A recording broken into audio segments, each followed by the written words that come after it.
So this week Sean wasn't able to attend. He was off camping or something, doing Canadian stuff for Canadian Day, Canada Day. But before we begin the episode, I just wanted to really quick thank all of our Patreons for supporting our Patreon. I don't even know if I'm saying that stuff right. If I am, good. If not, Toby will be whatever. Anyway, today's episode is brought to you in part by all of our Patreons, all of our patrons on Patreon. I'm horrible at this, you know what I mean? Like, this is bad. That's why I leave it to the guys to do this intro part. I'm sorry for botching this up.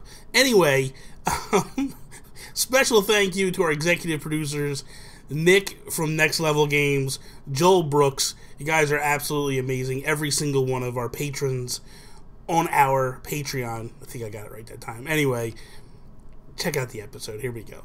If we ran Nintendo. If we ran Nintendo. If we ran Nintendo. What is up, everybody, and welcome to episode 67 of If We Ran Nintendo. I am Bobby, the Nintendo Guru, joined by not Sean Capri, but I had to get the token Canadian in here to cover for him. Brock McLaughlin. What is up, Brock? Oh, how's it going? I'm really happy to be here. I'm stoked. I'm happy to have you here, man. This is I think this has been a long time coming. I don't know. We've talked via Sean via Twitter, but we haven't actually sat down face to face and talked and had a conversation and all that stuff. So this is the first time. This is going to be kind of fun. I'm seeing you animated for the first time now. Yes. Although you're frozen on me, but that's fine. We'll keep pushing through. Let me. All right, cool. Let's do this. Let's do this. Let's just pause for a second. All right, so now we're back. We're good. I think we're good. We'll find out. It's that damn Canadian internet, man. I tell you. Very, very slow Canadian internet. Yeah, I don't know what it is, man. You guys are just so lacking with that stuff. That's okay. It's okay. So again, this has been a long time coming, I feel. What have you been up to, man? Oh, what have I been up to? You know, whole lot of nothing. No, I mean, like, I'm working away on my website. So I do have a website called Brockstar Gaming, which is where I'm always writing. And then I do a weekly podcast as well called The Game Moose, where we talk about kind of everything that happened that week. And with E3, we had, sorry, my dog just walked in. We had a very busy E3. We were, we weren't there, but we were talking about it and doing reactions after the show and during the shows, and it was quite fun. It was a good E3, I think. Sean and I did the same thing. Yeah. And my other co-host Toby would pop in whenever he could. But dude, I just felt so drained. Like midway, like by the time Nintendo went, I was like, man, I don't even want to talk about this stuff no more. And we still had days to go yet. It was like, oh my god, dude, I'm like spent. This is nuts. But ultimately, it worked out. I pushed through. It was funny because, and I actually started a new video series the day Nintendo did their conference, and I was like, by the time I got done that week, I was like, I don't want to talk about E3 no more. I'm done. I'm like spent. I wasn't ready for the Nintendo conference at all because I didn't think they were gonna really announce anything. Yeah. And we were like tired, and we're like, oh, okay, we're just gonna half-ass, And it turned out to be like one of the best ones. Yeah. Like, it was short and quick, and there was actually some announcements there. It was amazing. Yeah. I mean, the PlayStation 1 was kind of the same from last year. Yeah. I didn't think Xbox really brought much to the table at all. Yeah. They just had a very confusing conference. But I love the Bethesda one by the end. Yeah. I mean, there was a lot of filler in there, which is kind of weird. And I never ended up watching that really weird one, the one that got all the butt. Revolver one or whatever. Revolver. That was the weirdest thing I've ever seen in my life, dude. I watched it later and I was like, I think I got about 2 minutes in and I was like, no, I can't do this. It was really late, right? Like, yeah, it was man. Well, Bethesda was what? Bethesda was at midnight for. You're on the East Coast, right? Yeah. All right. So Bethesda was midnight for us. And that was late as it was. Like, I literally got done. The EA one during the day, I think. I think EA was during the day. There was something during the day. And and it was Xbox. I'm sorry, it was Xbox during the day. I took a nap, woke up, and to do the Bethesda one. I wasn't going to do it at first. And Sean's like, no, you got to do it. You got to do it. I'm like, all right, fine, I'll do it. So when it was over, I was like, dude, I am not staying up for this. I don't even know who it is. And Sean's like, oh, they do a lot of indie games. You would love it. I'm like, I'm not staying up. Thank God I didn't stay up, because I would have been so pissed.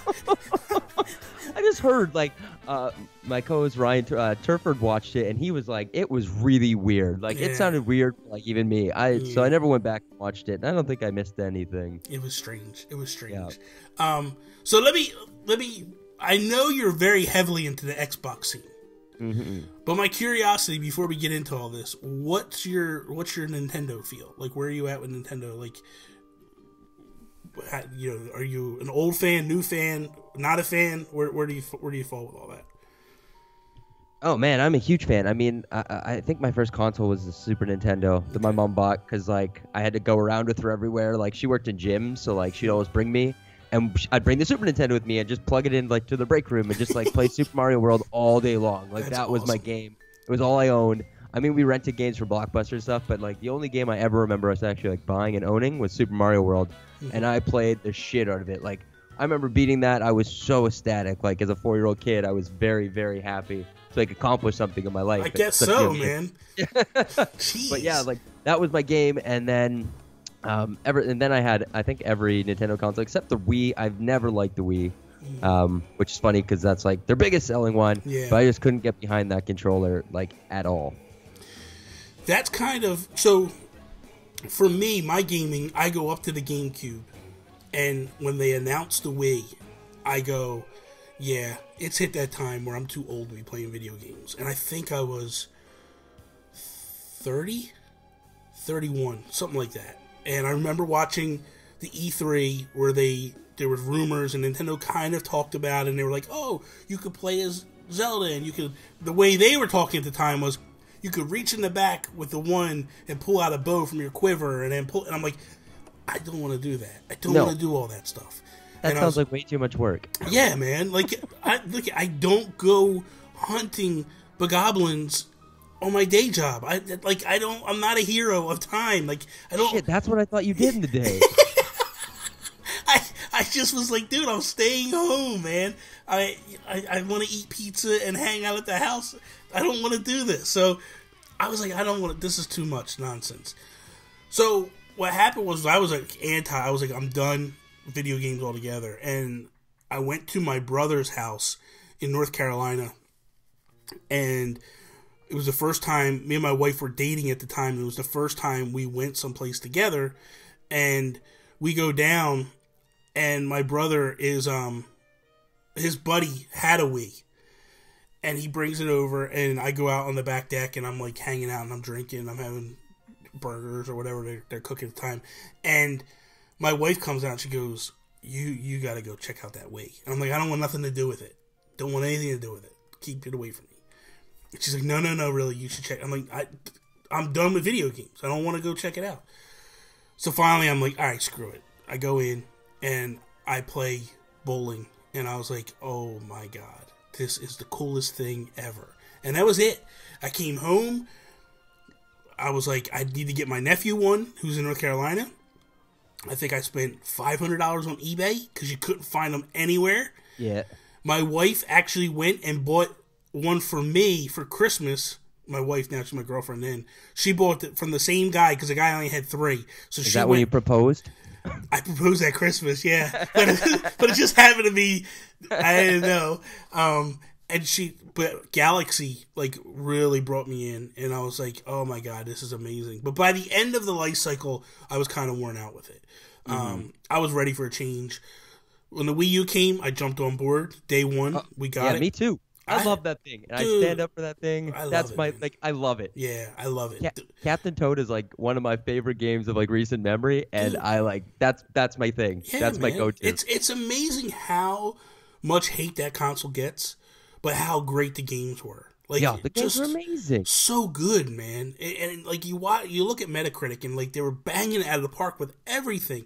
80s and 90s. Dude, there was that one period, it was like a 2-year period, where they hit with Captain Toad, and you know, you got Captain Toad, and you got Hyrule Warriors was a good game. You have Mario Kart, you have Smash, you have when Splatoon finally hit. I think Splatoon was kind of the end of it. Yeah, Pikmin, Donkey Kong Tropical Freeze. I love Super Luigi U, the Mario 3D World. I thought was amazing. It was a huge game. Yeah. Like, there was so much to do. They just really killed it. I felt they killed it with that console. But because people couldn't get past the gamepad, they just never gave it a chance. All you had to do was get the Pro Controller, because that thing was sweet. And that Pro Controller, and it's funny because when the Switch Pro Controller came out, I didn't like that they changed the sticks on it, or they moved the sticks, because I was so used to the ones being up top. Yeah. And I was like, oh man, I don't know if I'm going to like this or not. And I was like, but I got to get it, because I don't want to play Zelda with the Joy-Cons. I just don't want to do it. And I bought it, man. I'm like, oh my God, this Pro Controller is even better. Like, because you don't think that the bulkiness of it, like the weight to it, is going to change it that much. But it totally does. And it's like... That's a good controller. You have to have that if you have a Switch. Oh, yeah, man. You have to. Because as much as I like playing in handheld mode, those analog sticks just aren't... I feel like they do the job, but they're just not perfect. No. They feel kind of... They remind me of the N64 analog stick. Real flimsy. Like, it feels like I can break it at any time. Yeah. So I'm a little hesitant when I play. But when I play with that Pro Controller, oh, dude, I'm in love. I'm like, I just want to collect Pro Controllers, man. I don't even care. Good luck. They're still so hard to find. Yeah, they are. Which is crazy. I'm gonna get the Splatoon ones when they come out. Okay. I want one. I want one of them. There's Splatoon Pro Controllers? So what it is right? You got the Pro Controller. One grip is green. The other grip is pink. And then on the actual Pro Controller, in gray... Like, if you look at your Pro Controller, it has these weird little designs. Yeah. They have, like, splats. But they're gray. Okay. They're not colored. They're gray. It's really kind of cool looking. So, people are knocking it. But I'm like, that's fine. Keep knocking it. That means there's going to be more on the store shelves. So, when I go, I don't have to fight to get it. Good. I wasn't a fan of those ugly yellow ARMS controllers at all. Yeah. That didn't... The Joy-Cons I'm not really into. Like, no. Okay, it's cool. I'm just not into the neon colors. And I haven't seen a set of the blue and the red face to face yet, so maybe that's why. I bought the gray ones. Okay. But for me, just changing the Joy-Cons isn't enough. Like, that's not going to be enough to make me buy a new Switch. Mm-hmm. If they want to do it, they need to do a dock, like they're doing with the Monster Hunter one. I like that. I'm not a fan of Monster Hunter, but I like that they're doing, like, they're changing the dock, they're changing the whole aesthetics of it. Like, that to me is what I want. So, like, if they came out with, like, a Mario one or a Zelda one or an Animal Crossing one, like, me and my wife talk about it all the time. We're both big Animal Crossing fans. I'm like, dude, if I get, like, I saw someone do a mock-up, right? It's the coolest thing. So you know how the Joy-Con grip, they say it looks like a dog? Yeah, yeah. They took this girl took a Joy-Con grip and changed it to make look like Isabelle from Animal Crossing. Oh, amazing. Dude, it was amazing. I blew me out of the water. My wife showed me. I'm like, if Nintendo does that, I am selling the house to buy as many of them as I can, man. That thing is amazing. It's just so cool. I really like it. I'm so scared for an Animal Crossing game to come out on Switch, because that's just going to take over all my time. Oh my God, like, dude! I won't do anything else except play Animal Crossing. That's a game I wanted nothing to do with. When it came on the GameCube, I'm like, that is stupid. I don't want nothing to do with it. And one of my good friends at the time was like begging me to get it, and I'm like, that is the dumbest thing in the world. I am not. I'll go play The Sims. I'm not running around and talking to ant. Like, no, it's stupid. And he's like, dude, it's got old Nintendo games in it. I'm like, what? And at the time, like, going back, you don't have the ability at the time unless you collect all your content. And I didn't have my Nintendo and all that stuff at the time. And he's like, yeah, man, you could play, like, Mike Tyson's Punch-Out. And you could play... And I was like, sold. How do I get it? And he's like, so I get it. And I'm like, where's the Nintendo game? He's like, oh, but you got to... You got to grind. You got to grind to get them. And I'm like... You son of a bitch. You brought me in, and now I'm hooked on this stupid game. And I'm talking to these animals every day, and they're giving me errands to do. And I'm like, and it roped me in, man. It just pulled me in. I was like, you found this other game within the game. And it was like, oh my God, this is so cool, man. And being real time, like, that was the coolest thing. Like, just they really, like that game. If it comes to the Switch, so I put 500 hours into New Leaf. Okay. My wife put 800 hours into New Leaf. Yeah, dude. Wow. Yeah. And I'm like, and that's just handheld. If I can literally play both, that's gonna be nuts. Like, there's no stopping me, man. You're gonna be seeing a lot of Tom Nook. Yeah, exactly. The thing that drove me crazy with like the GameCube version, this is where the advantage of the Switch is. So the GameCube version, the Wii version, you play them, and it's like, oh my god, I need to go see this, whatever. This thing is up for sale at noon, only noon at this time or whatever. But I'm working, I can't do it. Now I take it to lunchtime. Okay, pull it out, go do what I got to do, and done. Hit the bathroom. Yeah, exactly. I feel like, man, I got real bad stomach issues today. I'm going to be tied up for most of the day.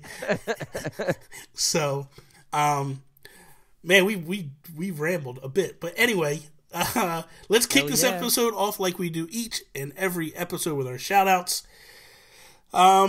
Man, I gotta give a shout out to all of the people that are checking out my new video series, Nintendo Talk. Like, man, these people are amazing. The comments are just through the roof. It's always what I wanted, to be able to interact with people. I wake up every day and I gotta spend like 30-40 minutes just answering comments from the night before when I was sleeping and all that. And because that's what I like to do. I like to not just ignore the comments. Nothing annoys me more than when I'm following a YouTuber and I'm leaving comments and talking to them and stuff, and I never get anything back. No response whatsoever. Even a like. You know what I mean? Like, I just like the comment to be like, hey, I saw what you said. Now, I understand, like, they might be getting hundreds of thousands of replies and all that, but just spend a little, like, don't stick. I hate when they go, I'll be sticking around for the first hour that I post this video, the comment, and then that's it. And it's like, dude, come on, man. Like, just pop in occasionally. You know what I mean? Like, you're getting alerts all the time. Somebody like PewDiePie, I get it. Like, yeah. but like some of the smaller YouTubers that I watch, it's like you can't even like acknowledge somebody once in a while. Like, come on, man. You're not. Remember where you came from. And so for me, I try to answer every single person. I have my cell phone, so it's constantly going off, and I'll just pop in real quick and like, hey man, thank you or whatever. Like, it's just a nice thing to do. I feel for sure. It takes like 2 seconds. Yeah, what's it? You know, come on. I'm trying to think who else I want to give a shout out to. I want to give a shout out to David Moore, dayspace.com. The dude is crushing it right now. We're trying to form this indie podcast group, and he's doing so much work on the backside of getting all these new podcasts converted over, getting their back catalogs converted over, so this way, like, when you the transition is as smooth as possible. But it's like eating up so much of his life. I don't think that when he agreed to do this, that he understood all the work that it would entail. When a new show goes in, it's a no-brainer. It's a quick thing. But when it's an old show, like when he did all of my shows, which I feel bad for him, because we moved the Geekcast over when we had the Geekcast, and when we hit episode 100, I shut that show down and started the Nintendo PlayStation podcast. But he moved all 2 years worth of episodes over, and I'm like, oh my god, dude, boy. Yeah, it was a lot. So he's in the process of getting all Sean's stuff over now. He's the real MVP. Yeah, man, he's crushing it, dude. He's crushing on so many levels. So I give him props. Brock, real quick. Who did you want to give a shout out to? Oh, I'll say hi to my Game Moose boys, Ryan and Drew. What's going on? I know Ryan will listen to this immediately, like as soon as it drops. So like I gotta show him some love. Yes. And I guess I can say like Sean Capri. He's an all right guy, and he kind of brought us together. So you know, this is true. I'll say hi. This is true. Game Moose. So how did that come together, real quick, before we jump into our topic? I'm curious how that all comes together. The Game Moose guys have been like, I think I came on as like a guest around episode 60 or so around like January, February this year, and then they just kept asking me back, and now I'm still here and part of the crew, which has been great. Like it's I just with life and job and running a blog, sometimes you just don't get to talk about all the things you want to talk about. Yeah. And like on a podcast, you can jump in for an hour or two and just kind of get everything you want off your chest. And like, there's just so much news lately, and like, gaming's so hot right now. So it's been fun. It's been really cool to like, and just chat with other like-minded people in the same room, you know? That's the kicker. That's what it's all about, man. I have two that I do consistently every week, but it's the greatest thing ever, man. I get in that zone, man. I just start talking. And that's why, like, with Nintendo Talk, I actually do Nintendo Talk live on the weekends now. And that's a whole different dynamic. When you're sitting and you're talking to somebody live and there's people in the chat and they're actually asking you questions and stuff, it's like, it takes that podcast, in theory, to another level. Because it's like, oh, I didn't even think about this. Okay, what do you guys think about this? And it's like, it's really cool, man. It's nice. It's nice to have that quick interaction stuff. But like you said, man, it's just cool to get into a conversation with people and just talk and talk it out and such and go with that. I hear Sean always talking about game moves. I haven't listened yet, and the reason why I haven't listened because he scares me when he says you guys are unabashedly Canadian. And I'm not a fan of Canadians at all. Like, what did we do to you? Most of my friends are Canadian. That's all. But I'm like, you know what? I'm going to check it out. This week, I promise you, I will subscribe and I will listen. And I will check you guys out. Ryan, I got to get him on the show too eventually. Yeah, he's great. Yeah, and I know he listens to everything. Like he's so like ingrained in that culture. Yeah. He all day listens to podcasts, and he's been playing.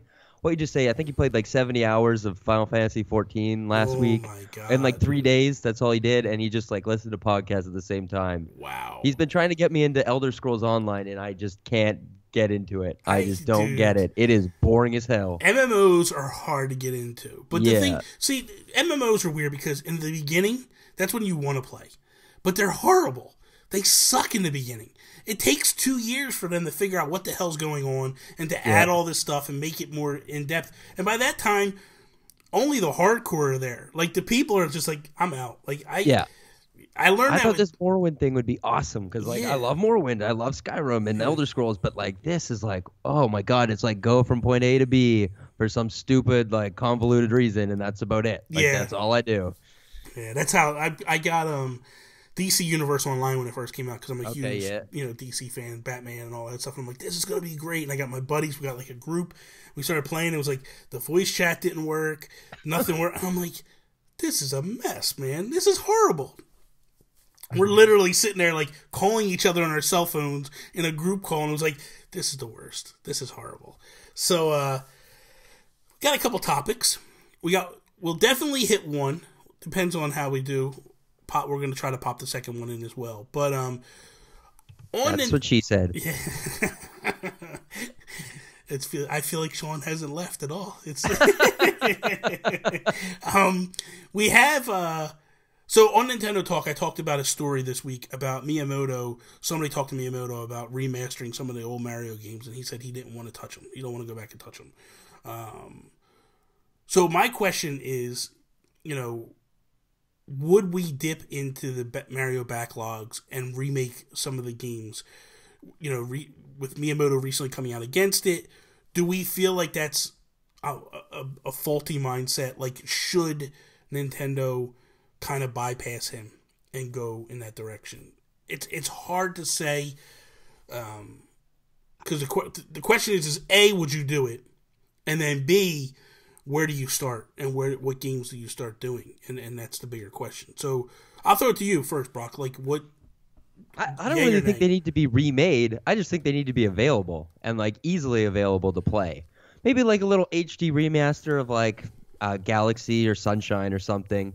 Yeah. But I don't think they need to be remade per se. Like, they were just so good. Yeah. Like, there's not very many Mario games like from Nintendo that are bad. I think where the question came from is because every year people constantly throw at Nintendo, we want a Mario 64 remake. Right. We want a Mario Sunshine remake. The problems with those two games, in my mind, well, Mario 64 just needs an overhaul. When you take that game and you go into the Polygon, that's the first polygonal game. That's the first game where we get into a game where it's like they've gone off of pixel art. We've gone into this 3D world. Now what happens? it's rough to play. Mm-hmm. The characters don't look what you know, and it's crazy because at the time I was like, gaming ain't going to get any better than this. This is the mecca. This is as good as it gets. This is as good as it gets. This is the mecca. And now I go play Uncharted 4 and I'm like, wow. What did you do over there, Miyamoto? Like, did you just throw up into a box and like, here it is? Like, but it's so. But I look at it, I go, so with Mario 64, I feel like it needs to definitely have an overhaul with it. Mm-hmm. And the other thing is the camera. Oh God, the camera's bad. Did you download it on the Wii U? Like I had the Wii U version. That's the last time I played it. It was unplayable. It was really rough. Yeah, it was hard. It was really rough. Yeah, it was hard. It was hard. I just was like, man, the camera don't float. Why is he not? Why is the camera not following me? Like you're used to having like I used to always say, like there's a Lakitu on the cloud, like with a camera like following behind me in the newer games, and it's like no, that he's not there in this one. This is kind of like you have to constantly keep turning the camera, and I didn't realize how bad it was, you know.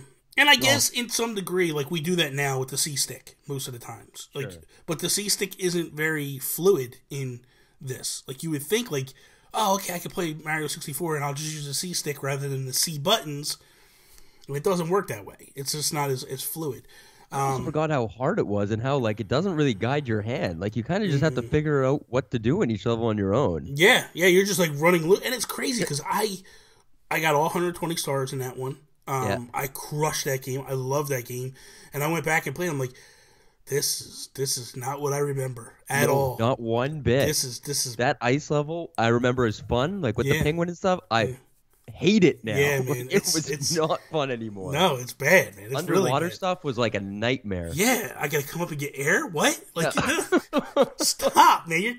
You know, Sunshine, I feel is a little better than 64 in terms of like aesthetics. Mm-hmm. You see it starting to come together at Sunshine, but that too, the camera needs help. You hit certain parts of that game, and it's like it glitches out, man. It gets bad in certain parts because the camera's bad. Mm-hmm. So I feel like those two games are the two that you would remake and redo. I have this pie in the sky one of Nintendo, and everybody laughs at me when I talk about it, but I want Super Mario All-Stars 2. I want Mario 64, Sunshine, Galaxy 1 and 2 in a combo pack like we got the original Mario All-Stars, and just give it to me. With Galaxy, I would be laughing at you. That's a sweet idea. Yeah, I support this fully. When I say it to Sean just rolls his eyes because he's heard it so many times. He's like, it's not happening. Would you just stop it? Right now, he's probably like clicking the fast forward to get through this part because he's like, stop talking about this, Bobby. It's not going to happen. But for me, that aside, like, I don't feel like Galaxy 1 and 2, it would be nice to get an HD version of it, but it doesn't really need a lot of work. Those Galaxy 1 and 2 are pretty flawless. Two was on the Wii U, right? On the eShop? 2 was on the Wii U. I don't know if 1 ever made it to the Wii U. I don't think it did. I only had 2. And playing it through, it still looked pretty good. Yeah, it did. It still looked good. A lot of those games, a lot of the Wii games, really, when Nintendo was sitting there going like, you don't need HD, you don't need HD. I was one of the idiots that were like, yeah, HD's stupid. We don't need HD. At the time, though, people didn't really know how to produce games in HD either. Right. Like, when you look back even at the Sony games and the Xbox games that were done back then, they weren't top-tier amazing games in HD. They were good, but, like, you look at now what's being produced in HD, and it's like, oh, that's, you guys didn't really know what you were doing back then. They couldn't get anything to run in 1080 at the time. Mm-hmm. Nothing was running 60 frames per second. You look at Nintendo, what they're able to accomplish now, like Mario Kart 8, 1080, 60, like that's insane. And that's, when you looked at the Wii U, that was the thing that blew me away, was like the Wii U, it was lesser powered and all that, but like it was doing stuff that Xbox One can't do. It was running 1080, 60 steady all the time, and so when you look at that aspect, yeah. So with Galaxy, I was just like, when Nintendo was just like, this is what we can do, boom. And at the time, not a lot of HD TVs were in the households. It was still kind of a new thing. TVs were still super expensive. But like when you look at what those games look like looking back, it's like, well, they're not that bad. They do hold up. But it would be nice to get that like polish to it, just to be like, hey, this is HD. Let's see what we can do here. So for me, Mario 64, Sunshine are the two, and I feel like they got to get redone. I don't know why Miyamoto is hesitant against it. When I did this video this week, the one thing that people were saying was they felt like he's hypocritical because he's redone Zelda. And I don't feel like he has a lot to say with Zelda. I feel like Zelda is more Anuma. I feel like he's kind of hands off and stepped away. Like, he created the game, but it's kind of like, okay, go ahead. Like, they might ask him stuff, but it's not the Mario always has felt like it's a special place for him. It's his kid. For sure. You know, they're all, you know what I mean? Every time I think of him, I see him in a Mario t-shirt or a Mario hat or something. Like, he's always walking something with Mario. Always. Occasionally, the only difference might be Star Fox. Right. But, you know, that's just a series I have never got. I have never liked that series. It's not a great series. I know Thank people. You. I know that people. Wii U game was just an abomination. That was so horrible. It was bad. But like, it was bad. Like 64, I didn't get, like, I've never been into it at all. 64, I played, I liked, but I wasn't like, this is the greatest game ever. You know what I mean? Like, it was like, okay, this is good. I played it, I'm happy, done. I did not play it on the Super Nintendo. It just looked like that. I was not a fan of that Virtual Fighter type graphics. Yeah. So when you had that blocky stuff, and I was like, I don't want this. So and it has not aged well. No. Like, at all. And when everybody's freaking out about Star Fox 2, I'm sitting over here like, yeah. Can I get Ken Griffey Jr. Baseball? Can I get Chrono Trigger? Like, I don't care about this Star Fox 2. There's so many other games I would have rather had than Star Fox 2. Really? I look at it and I go, I get it. I understand the history. I know there's people that are happy. I'm happy for you. I'm like, whatever. It's a game I probably won't even touch. I'll probably touch it one time to try it. Be like, ooh, this is hard to look at. And be like, okay, I'm done. And after I play Super Mario RPG again, which I am so excited for. Yeah. And it's Earthbound on there, right? Earthbound. Oh. Yeah. I love Earthbound. I want to play Final Fantasy 3. Yes. We'll get into that. We're jumping ahead. We'll get into that. But for me, so I look at it and I go, the question is do you force the hand and go, listen, we're sorry, Miyamoto, we're going to do this. Or it's a hard situation because he kind of, man, he's rock star status, man. You can't tell him anything. He does kind of what he wants to do.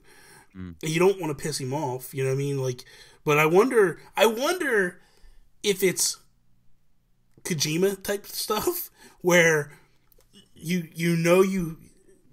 like, did Konami do the right thing?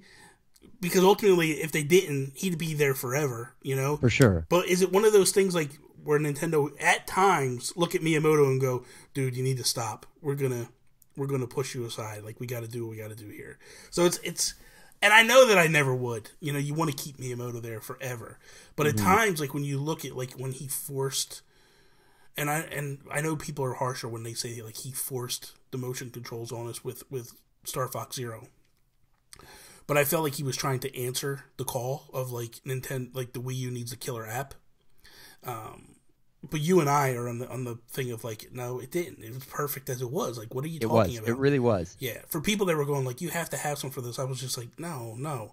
So, I don't fault him to a degree with Star Fox Zero. It would have been better with a Pro Controller, absolutely. I probably would have enjoyed it more with a Pro Controller than the motion controls that came with it. So, I don't fault him there, where a lot of people give him grief and go, like, he's not making the right decisions. I don't see that. I think he does what's best for business, per se. But I just feel like this is one where I would, if I ran Nintendo, I'd be like, listen, I get your protest. I get where you're coming from. We're just going to go a different direction. We have to do this. You know what I mean? Like, people are screaming for it. You're printing money. You know what I mean? Like you're legitimately printing money. Which sometimes I don't think Nintendo seems to realize. I don't think they realize, and I don't think they care. It's really weird. It is weird. It's like they would rather. You know what it's almost like? It's like they're artists. They would rather do good by the game and what they're making and make sure it's perfect than to just rush something out and let's just make millions of dollars off of it. You know what I mean? Like they don't care. It's almost like they don't, and that's not a bad thing. Like what amazes me is this: if you're greedy and you do everything for money, hello EA, you know, people hate you. You know what I mean? But then at the same time, like, here's a company like Nintendo that doesn't cram all this stuff down our throats, and people get mad at them. And it's like, what do you want? Which side of the world do you want to live on? You know what I mean? It's like, you can't have both. You know, it's one or the other. But I can respect that Nintendo is more about, like, the quality over quantity. Sure. And they're over the quality over money as well. But in this case, it's like, this is a home run all day long. Like, I can't see a bad thing coming from this.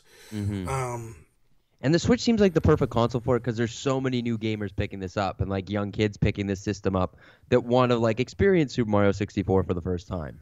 And this is, like, the perfect time to do it. So they put Mario 64 on the Virtual Console on the Wii U. And both you and I are just like, yeah, it's not that good. Yeah. So if two guys that played Mario 64 the first time around, two guys absolutely loved it, are sitting here going, yeah, it's not holding up well. Like, I think at that point you got to go, okay, it's time to re-up the ante and come back and redo this thing and rebuild it. It definitely needs to be rebuilt. Sunshine, again, I think you could kind of get away a little bit, but the camera work has to get fixed. You know what I mean? Like, ultimately. So I don't know. It's. I feel like if we ran Nintendo, the answer is yes. You go to Miyamoto and you go, we're not going to take the EAD team and make them do it, but we have other teams that we're going to basically make do it. I don't feel like you want to take your top dogs and push them on this thing, but Grezzo has done amazing things with the Zelda line. When you look at they did the two on the 3DS, Ocarina of Time and Majora's Mask. Oh, okay. So they do really good stuff. They just did Ever Oasis just recently. Nice. That's the first game that they actually did of their own. So I would, maybe go to a Grezzo. Who's the one that did, is it Blue Point that did the Nathan Drake collection? Oh, good question. I don't remember the name. I think it's Blue Point, if I'm not mistaken. I could be wrong, but something keeps telling me that was it. But regardless, I don't think that team works for Sony. I think it's a freelance company. You've seen what they did with the Uncharted collection, like the Nathan Drake series. Dude, that first game was really ugly. They really fixed that. Like, they made that look really good. Yeah. So when I look at a company like that, you could bring them in and go, fix this game, make the camera work, everything. Like, it's amazing. I had people, it's funny, because that's the first time I ever experienced Uncharted. And I had people going like, Uncharted 1 is bad. And I played it, I was like, dude, it's a good game. What are you talking about? It's pretty good. It's a little on the rails, and it's a little, the shooting's not great, but it's still a fun game. Yeah, it's got a great story. But I think a lot of people were thinking about, like, the way it was originally. Like, they didn't realize how good of a game they would turn it into. But that would be my answer. Then there's the team that did the Halo Master Chief Collection, too. They knocked it out of the park with that as well. Yeah. And that's what I think. I think that's what, as we're talking more, I think we're both on the same page of, But here's a question I would throw at you. What Mario games do you feel need to be, other than the two we already said, we both are in agreement, so 64 and Sunshine, but do we do that and stop, or is there other ones that you feel need to also get adjusted? Well, at least bring Galaxy. Not Galaxy. What is it? What was the one after? After Sunshine was Galaxy 1 and 2. Yeah, it was Galaxy. Yeah. At least bring Galaxy to the eShop.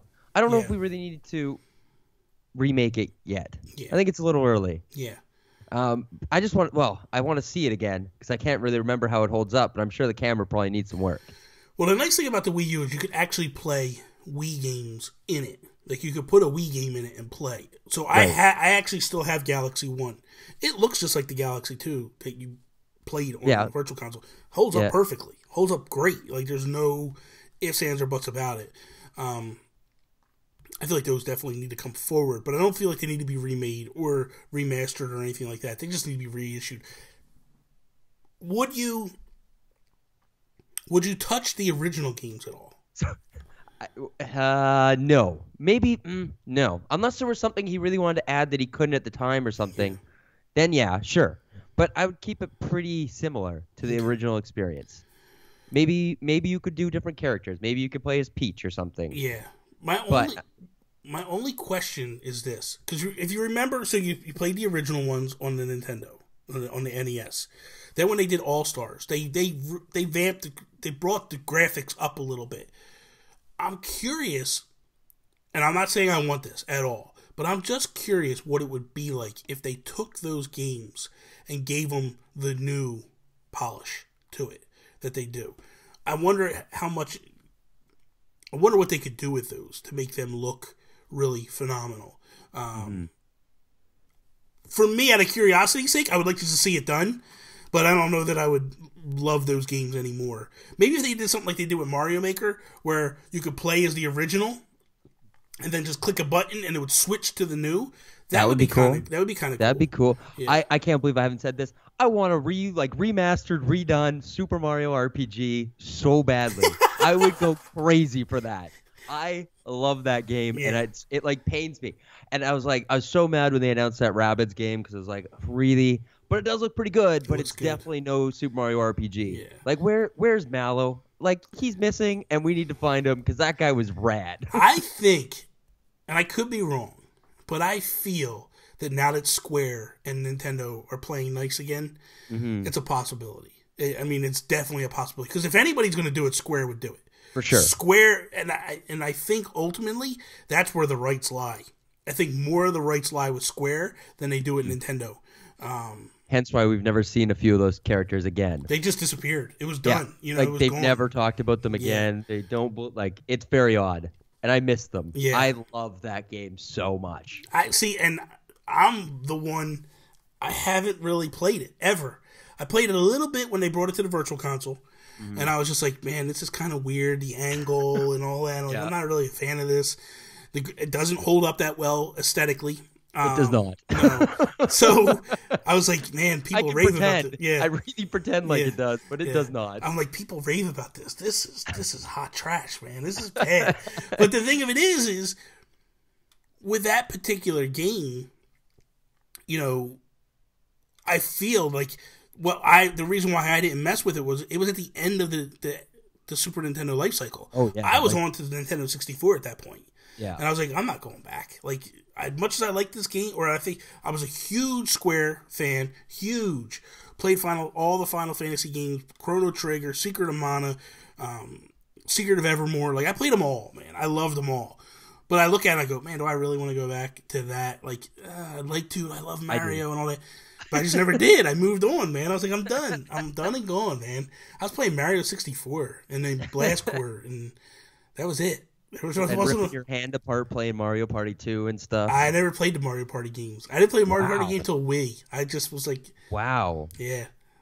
That was a huge miss on the Wii U. That Mario Party was absolutely terrible. I was so excited to get back into it. Brutal. Yeah. Like I said, I did play it on the Wii, and I enjoyed those ones. Me and my wife liked to play them. So when 10 came out, I was like, oh, I can't wait. And then the reviews, and I started watching stuff, and I was like, yeah, I don't want to do this. There's like 20 mini games in that whole thing, and you can only use the pad. Like, you can't just use like the Pro Controller. Yeah. Like, someone has to always use that awful pad. It was weird. As much as Nintendo too, as much as they are of like pulling stuff from the past, you would have thought like, okay, this is the 10th anniversary, or this is the 10th version of this game. We're gonna pull all the best mini games from all of our games. Really do this one up. We'll put some new ones in there. No. At least they can do that on the Switch now, hopefully. Oh, let's pray. That's the perfect system for like Mario Party. Oh yeah, man. It's got they haven't said anything about it either, but that's got to be coming. Man, I got to tell you, during the I think it was the original reveal that they did, dude. When they were playing Monopoly, and they like dropped the pad on the table, and like that was the board, and I was like, dude, that is ingenious. Like, it's a no-brainer. You know what I mean? But like to see it for the first time, I was like, oh my god, this is so cool. Like, So if they did something like that with Mario Party, where you just drop it down in the middle of the table, and it's like, all right, grab your Joy-Cons, we're all going to look down at this thing. Oh, man, that'd be amazing. You already have 2 controllers, so you got 2 friends that are right there. Yeah, it's good to go. Right then and there. It would be amazing. I'd be all for it. Okay, we got about 20-some-odd minutes, 17 minutes. Let's jump into our second topic. All right. How would we work to present the Virtual Console? With no Virtual Console in sight and the releases of the NES and the Super Nintendo Classic, many are getting worried that we won't even see a Virtual Console anytime soon. How would we handle it? I think those people are correct. I think so Nintendo recently made a statement where they were saying, like, we view the Virtual Console as just a way to play our old games. They are actually viewing the Super Nintendo Classic as a Virtual Console. So I think that we're looking at least till 2018 till we get anything. I think the first signs of a Virtual Console will not come until they announce their online plans and their online strategy. I personally think it's a mistake. I think when I view the Switch, I view it as this. Right now is a soft launch. They knew the hardcore would eat it up. Yep. It's a way for them to use the hardcore to build this groundswell momentum. And then as they lean into the first holiday year off of what they've built the last 6 months, that's their actual launch. When you come in with that actual launch, the advantage is now someone that's new that's buying it has basically 6-8 months of great games that came along with it. Zelda will take up at like 100 hours easily for them. Dude, I'm back in Zelda already. So I'm gonna do that tonight. I am so excited. That's my Canada Day is playing Zelda DLC. It's so good, so good. But that said, like, I feel like some of the people you're gonna grab are younger kids. But hey, man, if you could offer mom and pop something to bring them in as well, like if you go to a parent, like if I said to a parent, hey, man, for Christmas, you could buy your kids this. And they're going to look at me and go, I don't want to play those games. I don't know how to play Zelda no more. I don't know how to play Mario no more. Like, they look cool, but I don't know. Oh, wait. Oh, you want the old games? No problem. Here's the Virtual Console. You play these games. So basically, when the kids go to bed, mom and dad pop on and play, the original Mario and stuff. And it might lead them back. I understand what Nintendo's trying to do with the Super Nintendo Classic and the NES Classic is to bring those relapsed gamers in. But you have the perfect machine to do that with. And I think that it's a situation where they gotta, man, I think they have to lead in with it now and not wait. I think the longer they wait, it's bad news for them. Yeah, because I thought originally it was kind of like, it's going to come out in the fall. That's what I thought too. I don't think we're even going to get an announcement till probably next year, January, February, that they're going to bring it out. I feel the same way. It's a real bummer too, and like, I think the Switch is too expensive, especially here in Canada. By the time you get like a game, the Pro Controller, you're looking at like $700. Like that's really expensive. For what this is. It's like 50. I think the same. It's like $50 in the United States. So. What's it? Yeah, about that. Yeah, something like that.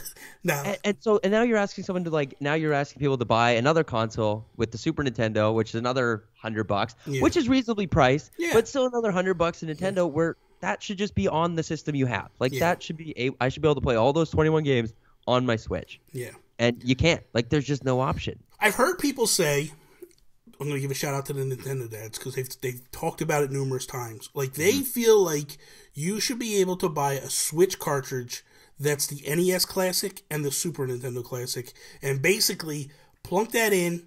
I'll pay the same price. I'll give you $60 for the NES one. I'll give you $80 for the other one, and then I plug it in and go, and I should be able to play. I think that would be a solid answer. I get why I want the minis, though. You know what I mean? Because it's like a nostalgia thing. It is cool. I just don't want to plug in another thing into my TV unit. There's enough shit plugged in there. Yeah. I have so many plugs and cords going on. I agree. But I do want it. Yeah, I absolutely want it. But I love an idea of a cartridge. Just put it in. Yeah. I'd pay for that. That's great. $100. And the thing is it's funny because when I talked about it earlier in the week, and I was like, do I want this thing? Do I need this thing? And I kind of got myself talked out of it to some degree. I looked at it, I was like, the only 2 games that are talking to me on the Super Nintendo Mini that makes me go, like, I gotta have it is Final Fantasy 3, yep, Secret of Mana. Because those 2 alone, if you go buy them off eBay, it's worth the value right there. Yep. Then the second thing is the controllers. I want them controllers. That's why the main reason I bought the NES Classic, because I was like, hey, if I want to do Virtual Console on my Wii, I just plug this controller in the bottom and I play that way. So that was a nice thing, and I was like, I'm a fan of the Super Nintendo controller, so I would love me too. That. I actually have a TV right here, right? So I have my computer here, and then I have a TV here. I actually hooked the NES Classic to that, which allows me to, like, because with the short cord, I can just play right here. Awful cords. Yeah, that's the other thing. The cords are just long. So to me, the answer is twofold. You either release the Virtual Console at Christmas, like at the holiday time. Like, look, here we go. We're going, and we're going to do Nintendo, Super Nintendo, Nintendo 6. Like, you got to go forward. Mm-hmm. I don't know if there's emulation issues, meaning are they working through that because they want to give us a bigger library at launch? Because that's the thing that would drive me insane, is if here we go, we're starting off, and now, you can buy Super Mario Brothers 1, you can buy Zelda this week. You gotta wait 3 weeks, you're gonna get this one, and this, here's Super Mario Brothers 2, here's Metroid, in 2 more weeks, here's this one. I hate that slow trickle. Like, what they had on the Wii was massive. They had a huge Virtual Console, and then when the Wii U came out, it was like, no, those games are stuck back there. We're going to slowly, that should have just came across straight away. Absolutely. And then right now, the way you look at the Wii U and you look at the 3DS, those Virtual Consoles should come through. It shouldn't be a matter of, I got to wait 2 years in order to get some of these old games, For sure. And I really hope my games come over. Like, even if I have to pay a few extra bucks, but I don't think they will. No, I don't think. I think I'm gonna have to rebuy all those games again. Yeah. So I think that's why I like the idea of a disc. Even if you said to people, "Hey, you don't want the physical cartridge? No problem. Here's a digital collection for you, and you could buy." And I feel like that's something else that Nintendo needs to look at with the Virtual Console. And I would do if we ran Nintendo is I would have bundles. You want to buy the Mario collection? Here you go. Boom. You buy it. It's a discounted price because you're buying them all at one shot. Yep. Dude, it was, man, $5 a clip. It doesn't sound like a lot, but if you buy Super Mario Bros. 1, 2, 3, right? There's $15 there. Then you throw in World. There's $7 because it jumps a bit. So I'm paying dude, I've already bought these games a million times. Yeah, over and over. Yeah, just do a bundle of the great games. You know what I mean? It's like they could do a black box collection. Mm-hmm. So for those that don't know, in the original Nintendo, when their first line started coming out, everything was in black boxes. Baseball, Gyromite. I think even Mike Tyson's Punch-Out was a black box. Like, they had all this. They called it the Black Box Collection. It's like 13 games or something like that. You could do that. You could say, look, here's the Black Box Collection. We're going to charge you $13. You buy the whole collection, boom, done. That's where they got to get with this Virtual Console. They need to make it very easy to access for everybody. Mm-hmm. But I feel like, go ahead. It's just frustrating because it's so easy to play those games elsewhere. Like, I can play them on my desktop browser, most of them. Like, why is this taking so long? And I just want it now. And I want Secret of Mana on the go. And you're absolutely. That's the thing. Like, as much as the Switch, I think that's where I think Nintendo's problem is as much as the Switch is moving us forward, they want to keep their foot in the back. You know what I mean? And stuck back here because with the SNES Classic, it's like I just told you 2 games I'm looking forward to, right? Final Fantasy 3, Secret of Mana. Dude, I don't have enough time to sit in front of my TV here to finish those games. It's never going to happen. Those are long games. They're long, Those are very long games. Long games, man. Dude, Final Fantasy 3, I easily consume 60, 70 hours of my life. Easily. And I can't sit here and do, old school role-playing games. They're grindy as hell. Oh, yeah. I don't want to sit here and play Earthbound again. Like, when I was able to play Earthbound on my 3DS, I was like, this is perfect. Take it on the go. Do what I want to do. That's when I can put in some time on it. And, like, especially when fall comes around, there's going to be reviews and so many other games coming out every single week I got to get to. And I just won't have time to, like, relive that unless I'm on the go, which would make total sense. I agree. I think ultimately, so the answer is this. If we ran Nintendo, it's a couple fold. I think you still do the SNES Classic just because it's a nostalgia thing. For sure. People will be happy about it. But and at the same time, money. yes. But it's also not the be-all, end-all. I think that we would put out the Virtual Console this fall, so that way when people are buying their Switches, the old-time gamers are happy, the kids are happy, everybody's happy across the board. And we would also allow this, again, shout out to the Nintendo dads. I don't want to act like that's my idea. I listen to their podcast. They're the ones, Justin, Zach, these guys are the ones that brought it up.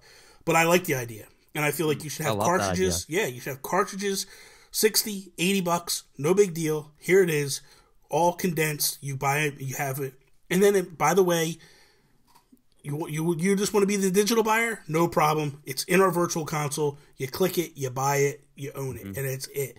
I think Nintendo needs to look at these things. Really. That Virtual Console isn't going to take money away from Nintendo. If they, that Super Nintendo is going to sell out regardless. Yes. Even if the same games came to the Virtual Console the same day, it wouldn't matter. That thing would still sell out. Absolutely. Because not everyone wants a Switch. No. They just want that. That's fine. Yes. But I know people... I know people that are actually holding off on buying a Switch because they want the virtual, and they're looking at these things and they're going, well, why don't I want a Switch? All I really want is I want a Virtual Console on the go. And by the way, I want to be able to play some of the newer games, but it's not make or break. I'm not upset if I can't play, Zelda, because they're not hardcore in that terms. Their main fandom of Nintendo is the old school stuff. My co-host on my other show, Nintendo PlayStation Podcast, his brother, Toby's brother, Murrin, is who I'm talking about. Murrin wants to buy a Switch, but he wants the Virtual Console games. But he's like, I'm not going to pay $300 when I could buy a Super Nintendo Classic. I might as well buy a PlayStation 4, drop my big money on that, and then buy this little Classic for the games. Which are $200 in America now? PlayStation 4s? I think they're $250. I think, no. I think the Slim is probably $3. Yes, the Slim is $3. The Xbox One is $250. Okay. So that's cheap, man. That's cheap. That's really cheap. And you have a huge game library. If you pick up that PS4, you have a shit ton. Yeah. Or you have a bunch of old Xbox games hanging around. They have that emulation down, and that's really impressive. Yeah, it's really impressive. It's crazy. So I think that's what Nintendo needs to look at with this. They need to stop pushing off the Virtual Console. Again, their biggest fault is what we discussed 10 minutes ago. They want to do everything perfect. They want it all to be perfect across the board. Dude, you don't have the luxury of being perfect with this. You need to get this out now and not wait for perfection. I think ultimately what they're trying to do is they're trying to release their online infrastructure. Here's voice chat. Here's your online play. Here's your paid program. This is what you're going to get with this. Here's your Virtual Console. Stop. You are okay to piecemeal your online. It doesn't need to be this gigantic thing. If right now you said, here's the Virtual Console, and you started charging people right now, and you said to people, this is the problem with not being upfront and honest with people. If you say to people, you can buy these games now, and you will have them, and it is what it is, and it's done. Or you can wait till next year, and we're going to do this thing where we give you a couple a month or whatever. It's your choice. But you can't get mad at us in January when we start giving some of these games away for free.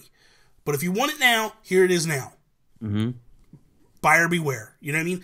You know what? I would buy them. I wouldn't even think twice about it. Nope. And I wouldn't even care. It'd be done. I'll buy them. No problem. Give them to me. I buy them, and they'd probably just sit there. I wouldn't play them, but I'd still have them. I think that's what I wouldn't. You can't get mad at that, too. Yeah. Xbox does the same thing, and PlayStation does the same thing with their games with gold and stuff. Yeah. Those games could come free one day, or you buy them now. Yes, exactly. You look at Rocket League. Rocket League came out for free. Yeah. I got it for free.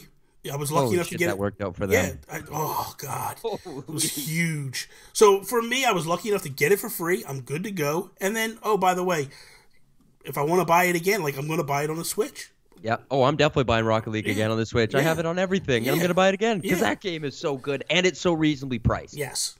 And that's the thing. Like when you look at it, like just give people options. That's what Nintendo needs to do. They need to look at this and go, "This is what we're doing." You know, again, if you give full disclosure, nobody's going to get mad.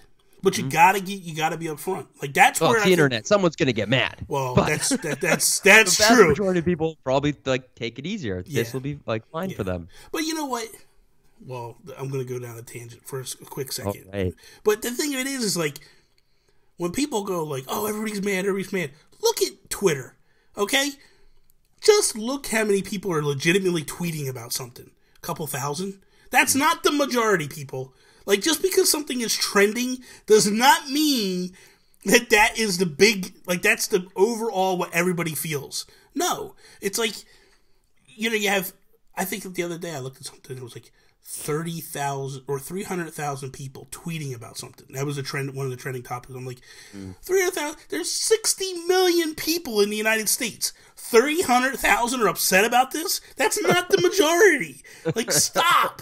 So we got to get off of that whole thing of like, because a couple of people, because what I like to call them is the vocal minority, because the vocal minority says something doesn't make it true. Like, just relax, you know? But then on the other side, when Metroid Prime 4, the teaser thing is trending, I'm like, look, they won either trending. So it's a double-edged sword. That is all. Thank you guys for listening to us on dayspace.com. Over at WeTheNerdy.com. You have to go check that website out. Quick plug to Andrew and them guys over there. They are hiring writers now, so if anybody is interested in writing for We The Nerdy, just go to their Twitter account, at We The Nerdy. He has an application there. Fill out the application, send it in. He's a great guy to write for. Has a lot of review copies he gives away. So seriously, go check. I think they just got review copies. We The Nerdy is awesome. It is awesome. I think they're actually getting review copies now for Blizzard. So it's like he's constantly getting new companies sending them games all the time. And so go check it out. iTunes, Google Play. Brock, I'd be remiss if I didn't let you give your little spiel and tell everybody where they can find you and all that good stuff. I'm over at BrockstarGaming.com, and I'm always on Twitter. I live on Twitter. It's Brock McLaughlin. This is true. You can hit me up. I will like your tweets and respond to every single one of you, usually with some sexually erotic joke. Good God. Dude, Send hot nudes. I'm waiting. Oh, good God. Don't say that. You got to be careful, man. With this audience, you'd be surprised what you're going to get. Sean Capri's...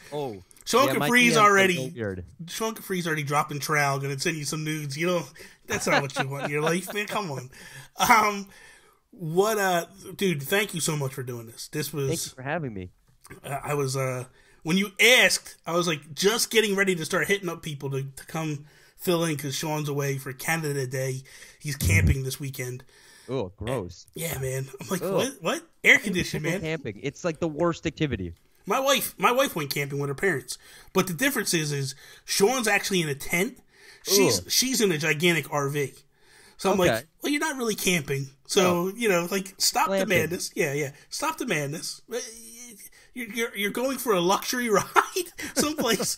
You're gonna open the thing up. You're gonna be watching TV. Please, that's not camping. Has she got a shower in there? Yes. Oh yeah, that ain't camping. That's not camping, man. That ain't camping. Dude, they got an oven. They got everything. They got a microwave. That's the only way I do it, though. Yeah, I know. I'm gonna go sleep in a tent on like on the ground. That hurts. I know. I used to do it when I was a bed kid. At home. That's wonderful. Yeah, I'm too old for that stuff anymore. I'm like, my body don't bounce back from stuff like that, man. Sleeping on the ground, no. It takes me like a month to bounce back from something like that. So, anyway, that is all. See me later. You're not gonna say goodbye? Oh, see ya. Bye. I was like, that was a good catchphrase. Like, let's just end it right there.